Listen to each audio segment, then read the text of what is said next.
Hello friend, चलिए शुरू करते हैं क्लास 12th के बायो सब्जेक्ट के sexual reproduction in farming plants.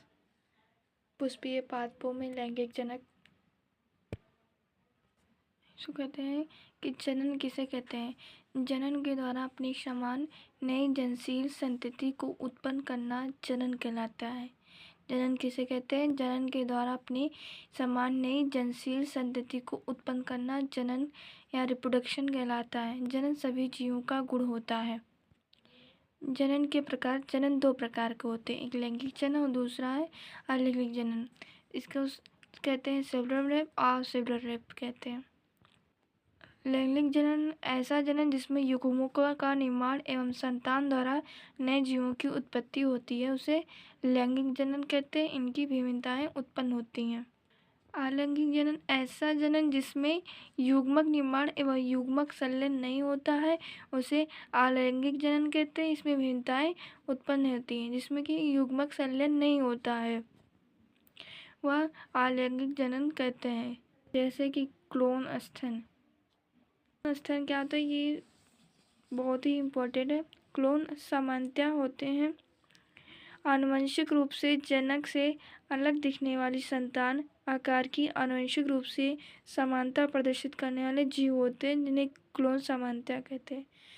जो आनुवंशिक रूप से जनक से अलग दिखने वाले अपने जनक से अलग दिखने वाले संतान आकार की आनुवंशिक रूप से समानता प्रदर्शित करते हैं। जैसे आपके पिता से एकदम अलग दिखने वाले आपके पिता से अपने पापा से अलग दिखते हैं, तो उन्हें क्लोन समानता होती है।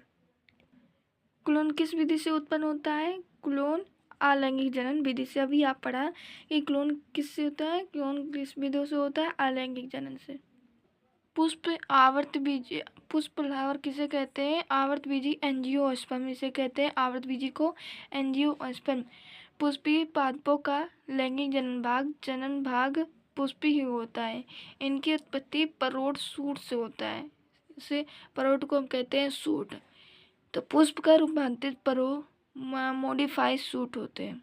पुष्प के कितने भाग होते हैं। जयांग, पुमंग, दलपुंज, बाह्यदलपुंज। 4 प्रकार के हैं। जयांग, पुमंग, दलपुंज, बाह्यदलपुंज। जयांग को हम जीनोसियम, पुमंग को एंड्रोसियम, दलपुंज को कोरेला और बाह्यदलपुंज को कैलिक्स कहते हैं। जयांग को हम हिंदी में कहते हैं कि अंडाशय, अंडभ। पुमंग को पुंकेसर में, दलपुंज को दल या पाखुड़ी कहते हैं, बाह्यदल को बाह्यदलपुंज। अंडप मादा जननांग होता है, पुंकेश्वर नर जननांग होता है, दलपुंज और बाह्य दलपुंज ये सहायक जननांग होते हैं। पुष्प के कितने भाग होते हैं। जयांग, पुमंग, दलपुंज, बाह्य दलपुंज, जीनोसियम, एंड्रोसियम, कोरेला, पुंज, कैलिक्स। और इसे कहते हैं जयांग को अंडप कहते हैं, पुमंग को पुंकेसर, दलपुंज को दल पाखुड़ी और बाह्यदल को बाह्यदलपुंज। अंडप को मादा जननांग, पुंकेसर को नर जननांग कहते हैं, दलपुंज और बाह्यदल को सहायक जननांग कहते हैं। अब पुष्प के अंदर से बाहर की क्रम से अंगों का सही विन्यास होगा, तो कि पुष्प के अंदर से बाहर से का सही क्रम होगा। पहले होगा जयांग, पुमंग, दलपुंज, बाह्यदलपुंज। पहला जयांग, दूसरा पुमंग, तीसरा दलपुंज, चौथा बाह्यदलपुंज। सबसे अंदर जयांग, फिर उसके बाद पुमंग, फिर दलपुंज, फिर बाह्यदलपुंज। पुष्पीय भागों का बाहर से अंदर सही क्रम होगा, कि बाहर से अंदर बाह्यदलपुंज, दलपुंज, पुमंग, जयांग, जीनोसियम, एंड्रोसियम, दलपुंज, कोरेला और कैलिक्स। कोडोन होते हैं UAA, UGA, UAG। पुमंग एंड्रोसियम या पुंकेसिस्टोमन पुष्प का नरजननांग भाग होता है। पुमंग पुष्प का नरजनन भाग होता है। पुंकेसर या पुमंग में नर युग्मोद्भिद के में रूप में परागण बनते हैं। परागण में 2 नर युग्मक और युग्मोद्भिद में इसे कहते हैं मेल गेमेटोफाइट कहते हैं। पुंकेसर के भाग कितने भाग होते हैं। परागकोश, पूतंत्र, योजी। पुरुकोश को एंथर, पूतंत्र को फिलामेंट, योजी को कनेक्टिव कहते हैं। ये होते हैं ये परागकोश, इसे परागकोश कहते हैं ऊपर वाली को, और इसे जो होता है ये योजी कहते हैं, और इसे टहनियाँ जो है इसे पूतंत्र कहते हैं। परागकोश एंथर पुंकेसर के शीर्ष पर स्थित द्विपद या बाइबल संरचना परागकोश कहते हैं। परागकोश द्विपालित बाइबल या चतुष्कोणीय होता है। प्रत्येक परागकोश के दोनों पालियों में कुल 4 लघु बीजाणुधानी पाए जाते हैं। देखिए, प्रत्येक परागकोश में 4 लघु बीजाणुधानी पाए जाते हैं।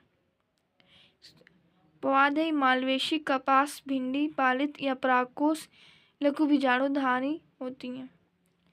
परागकोश की भित्ति लघु बीजाणुधानी की परत, ये लघु बीजाणुधानी की परतें हैं, इसे कहते हैं। ये सबसे जो बाहरी परत होती है इसे अधिचर्म कहते हैं।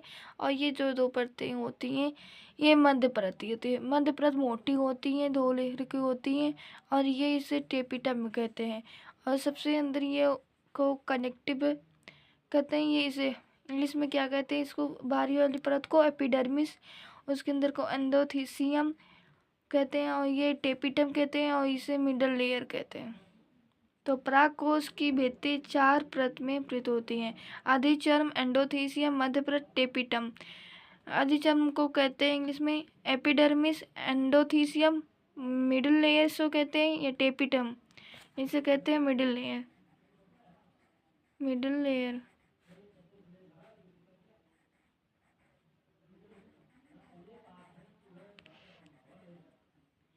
मिडिल टेपिटम, एपिडर्मिस, एंडोथीसियम, मध्य परत, टेपिटम। एग्जाम में तो अधिचर्म नहीं आता है, अधिकतर तो एपिडर्मिस आता है, तो इसीलिए आप इसी को याद करना है, एपिडर्मिस, एंडोथीसियम, मिडल लेयर और टेपिटम। एपिडर्मिस एक परत होती है, आउटर मोस्ट लेयर होती है, ये परागकोश की सबसे बाहरी परतें होती है। कार्यसूत्रा एक परत होती है।